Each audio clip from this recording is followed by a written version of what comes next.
तो इस मूवी के शुरू में कर्टिस देखता है कि उनके शहर में बहुत घने बादल छाए हुए थे, जिन्हें देखने पर लग रहा था कि अब बहुत बुरा तूफान और बारिश आएगी। एकदम से बारिश शुरू भी हो जाती है, लेकिन अजीब बात ये थी कि ये पानी बारिश की नहीं बल्कि ऑयल की बारिश हो रही थी, जिसे देखते ही कर्टिस डर जाता है और एकदम से उसकी आंख खुल जाती है। यानी ये सब जो उसने देखा वो सिर्फ उसका ख्वाब था। वो नहा धोकर नाश्ते के टेबल पर आता है, जहाँ हम उसकी वाइफ समांथा और उसकी बेटी हैना से मिलते हैं। कर्टिस खुद एक कंस्ट्रक्शन वर्कर है, जबकि समांथा यानी उसकी वाइफ बुटीक की स्टिचिंग करके फाइनेंशियली तौर पर कर्टिस की मदद करती है।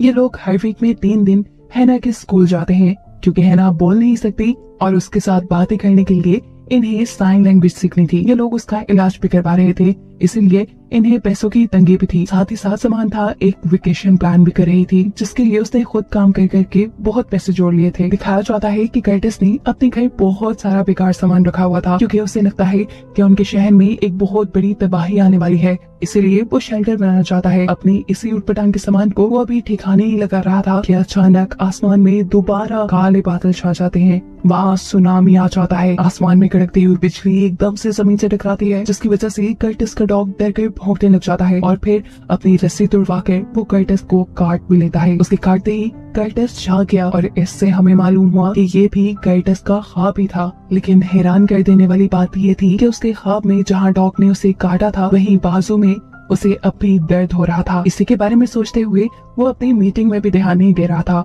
जिसकी वजह से बॉस उसके ऊपर गुस्सा भी हो जाते हैं। पहले ही शहर में आने वाली कई बारिशों की वजह से उनका काम काफी डिले हो चुका था और अब बॉस चाहते थे कि कर्टिस के साथ साथ सभी वर्कर्स ज्यादा काम करें, ताकि उनका कॉन्ट्रैक्ट टाइम पर पूरा हो जाए। उनकी मीटिंग खत्म हो जाती है और ये सब अपने अपने काम पे लग जाते हैं। जब कर्टिस अपना काम कर रहा था, तभी वो देखता है कि आसमान में परिंदे आज अजीबोगरीब तरीके से उड़ रहे हैं। ये बात उठाकर अपने दोस्त से पूछता है, क्या उसे कोई आसमान में परिंदे दिखे? उसके नामी जवाब देने पर कर्टिस समझ गया कि ये सारी ऊटपटांग की चीजें सिर्फ उसी के साथ हो रही हैं, उसी को दिखाई दे रही हैं। काफी घंटों के थका देने वाले काम के बाद कर्टिस अब हैना के स्कूल आता है, जहाँ ये लोग साइन लैंग्वेज सीख रहे थे। पर क्योंकि ज्यादा घंटे काम करने की वजह से कर्टिस अपनी फैमिली को टाइम नहीं दे पाता था, इसलिए उसे साइन लैंग्वेज सीखने में टाइम लग रहा था। ये लोग अब स्कूल से घर के लिए निकलते हैं, जहाँ रास्ते में बारिश शुरू हो जाती है। हैरानकुन तौर पर ये बारिश पानी की नहीं बल्कि ऑयल की थी और इसी बारिश की वजह से कर्टिस के सामने का विजन ब्लर हो गया। ऐसे में इनकी गाड़ी किसी चीज से टकराते हुए रुक जाती है, मतलब इनका एक्सीडेंट हो गया है, जिसमें कर्टिस के नाक से खून आ रहा था। उसकी बेटी भी डर चुकी थी और इससे पहले कि ये लोग कुछ कर पाते,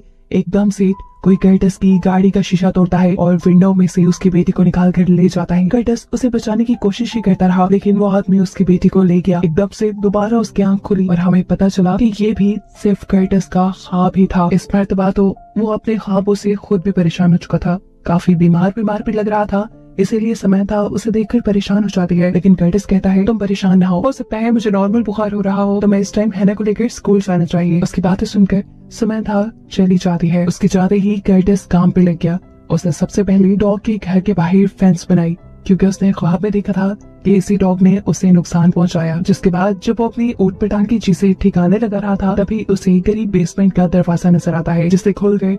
वो जब अंदर गया तो उसे तूफान से बचने के लिए शेल्टर बनाने का एक नया आइडिया आ गया, लेकिन शेल्टर बनाने के लिए उसे बहुत से पैसों की जरूरत पड़ती। शाम में जब समांथा घर आती है तो वो कर्टिस को दिखाती है कि उसने वेकेशन पे जाने के लिए बहुत से पैसे जमा कर लिए थे। कर्टिस उसे पैसे मांगना तो चाहता था, लेकिन मांग नहीं सकता था, क्योंकि समांथा ने ये बहुत मेहनत से कमाए थे। अगले दिन दोबारा उनके शहर में तूफान आ जाता है। हैना बड़े मजे से खिड़की से इस तूफान को देख रही थी। जब कर्टिस उसे प्यार करने के लिए उसके करीब आता है तो देखता है कि विंडो से बाहर कोई आदमी हैना को गौर से दिख रहा था। उसके इरादे ठीक नहीं लग रहे थे, इसीलिए कर्टिस अपनी बेटी को उठाकर वहाँ से दूर चला जाता है। ये आदमी जोर जोर से अब उनके घर का दरवाजा बजाने लगा। वहाँ ज़लज़ला आना भी शुरू हो गया और कर्टिस के घर का सारा सामान हवा में उड़ने लगा। एकदम से उसकी आंख खुली, ये भी उसका ख्वाब था और इस मर्तबा वो ख्वाब से इतना डर गया था कि उससे उसका बेड भी खराब हो गया। वो घबराया हुआ था। इसी टाइम समांथा उसके कमरे में आती है। इन दोनों को आज चर्च जाना था। कर्टिस कहता है, सॉरी मैं आज तुम्हारे साथ नहीं जा पाऊंगा, तुम इजी होकर चली जाओ, मैं हैना का घर पर ख्याल रख लूंगा। समांथा उसकी बात मानकर चली जाती है। उसके जाने के बाद वो अपनी बेडशीट चेंज करता है और हैना को लेकर एक लाइब्रेरी में आ जाता है, जहाँ वो अपने ख्वाब और अपनी बीमारी के बारे में भी सर्च करता रहा, लेकिन खास उसे कुछ नहीं मिला। जिसके बाद वो हैना को लेकर एक ग्रोसरी स्टोर में गया और उसने बहुत सारा पैक्ड फूड खरीदा। अगले दिन अपनी हालत को लिए परेशान कर्टिस डॉक्टर के पास भी पहुंच जाता है। उसने डॉक्टर को बताया कि मुझे पिछले 4 दिन से नींद नहीं आ रही। डॉक्टर कहते हैं ये तो कोई बड़ी बात नहीं। फिर कर्टिस उन्हें बताता है असल वजह ये नहीं है, असल वजह ये है कि मुझे बहुत ही अजीब ख्वाब भी आ रहे हैं, और उससे भी अजीब बात ये कि ख्वाब में जो कुछ होता है ख्वाब के खत्म होने के बाद भी मैं उसे फील कर पाता हूँ। जैसे ख्वाब में मुझे डॉग ने बाइट किया था और उसका दर्द मैं अभी भी अपने जिस्म पे फील कर रहा हूँ। डॉक्टर जान गए कि उसको कोई मेंटल इश्यू हो गया है। वो उसे कहते हैं कि इस टाइम तो मैं तुम्हें कुछ मेडिसिन लिख कर दे रहा हूँ जिससे तुम्हें नींद अच्छी आएगी, लेकिन तुम एक साइकियाट्रिस्ट से जाकर मिलो। दूसरी तरफ हम देखते हैं कि समंथा इस टाइम इंश्योरेंस कंपनी में थी, क्योंकि कर्टिस की जॉब से जो उन्हें हेल्थ इंश्योरेंस मिला हुआ था उसके जरिए वो हैना का ऑपरेशन करवाना चाहती थी, और लकीली उसकी ये रिक्वेस्ट अप्रूव भी हो जाती है। घर आते हुए कर्टिस भी जब मेडिसिन लेने के लिए जाता है तो उसे पता चलता है कि मेडिसिन उसे ये फ्री मिलने वाली है, और ये सुनकर वो बहुत ज्यादा खुश हो गया। घर आने पर समंथा भी खुश थी। समंथा उसे बताती है कि अब उन्हें ज्यादा पैसे बचाने की जरूरत नहीं पड़ेगी, हैना का ऑपरेशन भी हो जाएगा और ये लोग बहुत इजीली फैमिली ट्रिप पे भी जा पाएंगे। इन सारी चीजों से कर्टिस भी खुश था। अब वो वॉशरूम में जाकर सबसे छुप कर डॉक्टर की दी हुई मेडिसिन लेकर सो जाता है। आज उसे काफी अच्छी नींद आई थी, कोई बुरा ख्वाब नहीं आया था, इसीलिए वो काफी फ्रेश फील कर रहा था, और ये चीज समंथा ने भी नोटिस की थी। ऐसे ही वो काम पे चला गया। काम पर वो अपने दोस्त से अपने घर में बनाए जाने वाले शेल्टर के बारे में ही बात कर रहा था कि अचानक उसे आसमान में जोर से बादल गरजने की आवाज आती है। वो जब आसमान की तरफ देखता है तो हैरानकुन तौर पर वहाँ आसमान बिल्कुल साफ था, यहाँ तक कि बादलों की गरजने की आवाज उसके दोस्त ने भी नहीं सुनी थी। ये चीज कर्टिस को इतना परेशान कर देती है कि उसकी तबीयत खराब हो जाती है, उसे वॉमिटिंग होना शुरू हो जाती है, इसलिए काम से छुट्टी लेकर भी वो घर आ जाता है। उसको पैनिक अटैक्स आ रहे थे, जिसके चलते उसने गाड़ी भी साइड पे लगा दी, और वहाँ उसने देखा कि कोई कंटेनर सेल कर रहा है, जिसे देखते ही उसे आइडिया आया कि वो इन कंटेनर से एक अच्छा शेल्टर बना सकेगा। फिर अभी इस चीज का वक्त नहीं था, उसे जो पैनिक अटैक्स आ रहे थे, जो इल्यूजन्स आ रहे थे, कर्टिस को उसके बारे में पता चलाना था। इसीलिए वो अपने मॉम के घर गया, क्योंकि काफी सालों पहले उसकी मॉम भी ऐसी ही एक बीमारी से गुजरी थी। उन्हें भी पैनिक अटैक्स आते थे, अजीबोगरीब इल्यूजन्स आते थे, जिसके चलते उन्होंने घर भी छोड़ दिया। कर्टिस और उसके भाई को उसके डैड ने अकेले पाला, और फिर एक दिन उन्हें उनकी मॉम गार्बेज बिन के पास मिली, जिसके बाद कर्टिस और उसके डैड ने उन्हें एक प्राइवेट हॉस्पिटल में एडमिट करवा दिया। कर्टिस अपनी मॉम से जानना चाहता था क्या ये सब जो उसके साथ हो रहा है वो उसकी मॉम की वजह से है, जेनेटिकली है, लेकिन इस टाइम उसकी मॉम को कुछ भी याद नहीं था, यहाँ तक कि ये भी याद नहीं था कि कर्टिस उनका बेटा है। साफ लफ्जों में कि कर्टिस को अपनी बीमारी के बारे में यहाँ भी कुछ नहीं पता चला। अब अगला ऑप्शन था साइकियाट्रिस्ट से मिलना, लेकिन उसकी हालत इतनी खराब थी कि वो कोलंबस ड्राइव करके भी नहीं जा सकता था, इसीलिए वो अपने डॉक्टर को कॉल करता है और उनसे कोई दूसरा ऑप्शन पूछता है। डॉक्टर उसे एक कंसल्टेंट से मिलने को कहते हैं। ये कंसल्टेंट उसकी अच्छे तरीके से बात तो सुनती है, लेकिन वो क्योंकि साइकियाट्रिस्ट नहीं थी, इसलिए ना तो वो डायग्नोज कर पाई कि कर्टिस को आखिर है क्या, और ना ही वो उसके इलाज के लिए कुछ उसे बता पाई। उसने भी कर्टिस को साइकियाट्रिस्ट को मिलने का ही मशवरा दिया। दिन ब दिन कर्टिस डरने लगा था, उसकी हालत खराब हो रही थी। उसे लगा कि अब उसे हर हाल में शेल्टर बना लेना चाहिए, जिसके लिए काफी सारे पैसों की जरूरत पड़ती, इसीलिए वो अपना घर गिरवी रख देता है। पैसे मिलने के बाद अब उसे कुछ सामान भी चाहिए था अपने घर के बाहर शेल्टर बनाने के लिए। सबसे पहले डिगिंग मशीन, जो उसकी कंस्ट्रक्शन साइट पर तो थी, लेकिन वो उसके बॉस की थी, उसकी कंपनी की। उसे अपने घर ले जाकर यूज करना रूल्स के खिलाफ था, लेकिन यहाँ कर्टिस अपने दोस्त को साथ मिला लेता है और ये लोग अपना काम शुरू कर देते हैं। ये ऊट पटांग के काम जब समंथा अपने घर पे होता दिखती है तो उसकी और कर्टिस की लड़ाई हो जाती है। इसी बहस में समंथा को ये भी पता चलता है कि कर्टिस ने एक बहुत बड़ा $6000 का लोन लिया है, जो सुनकर वो और भी ज्यादा परेशान हो गई, क्योंकि पहले ही ये लोग फाइनेंशियली स्टेबल नहीं थे, इनके खर्चे बहुत मुश्किल से पूरे होते थे, ये लोन कैसे उतारते।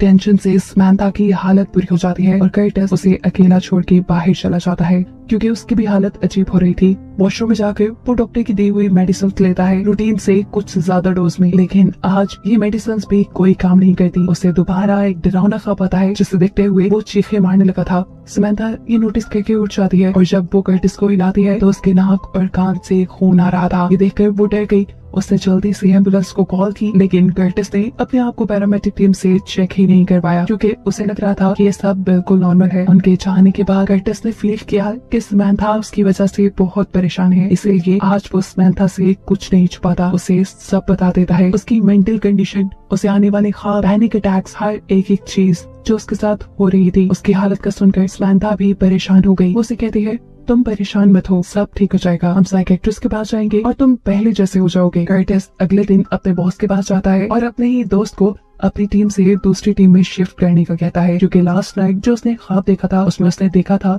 कि उसकी जान को उसके दोस्त से ही खतरा था। इसीलिए उसने अपने आप को अपने दोस्त से भी दूर कर दिया। काम से वापस आते हुए उसने 3 गैस मास्क खरीदे अपनी फैमिली के लिए। घर आकर उसने अपने कंटेनर को जमीन के नीचे शिफ्ट कर दिया। ये नहीं, उसने अपना शेल्टर कंप्लीट कर लिया। तो जब ये काम कर रहा था तब यहाँ उसके पास उसका भाई आया, उसे ये समझाने के लिए कि तुम जो कर रहे हो गलत कर रहे हो, ऐसे शेल्टर बनाने की कोई जरूरत नहीं है। लेकिन कर्टिस उसकी भी एक बात नहीं सुनता। रात में उसे दोबारा एक ख्वाब आया जिसमें उसने देखा कि समंथा किचन में गीली खड़ी है। वो अपने पास पड़ी हुई नाइफ को देख रही है। वो अपने पास पड़ी हुई नाइफ को देख रही है, ऐसे ही जैसे वो अभी इसी नाइफ से कर्टिस के ऊपर हमला कर देगी।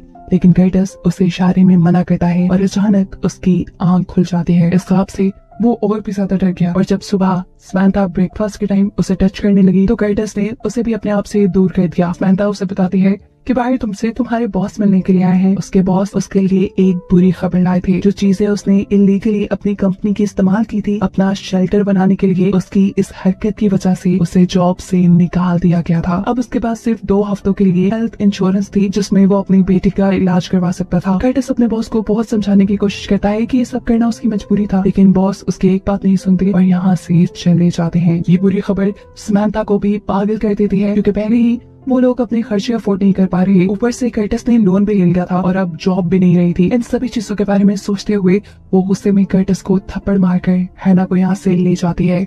लेकिन ये गुस्सा उसका टेम्परेरी था। वो जानती थी कि कर्टिस की हालत ठीक नहीं है, इसीलिए शाम में वो अपने जमा किए हुए सभी पैसे लेकर कर्टिस के पास आती है और उससे कहती है कि इन पैसों से तुम अपना लोन उतार दो, मैंने अपना बीच ट्रिप कैंसिल कर दिया है। और हाँ, रही बात हैना के इलाज की, तो मुझे लगता है कि अब हम दोनों को नए काम ढूंढने पर फोकस करना चाहिए ताकि हम पैसे जमा करके हैना का इलाज करवा सके और साथ में तुम्हारा भी। मेरी बात मानो कर्टिस, तुम्हें सच में एक साइकियाट्रिस्ट की जरूरत है।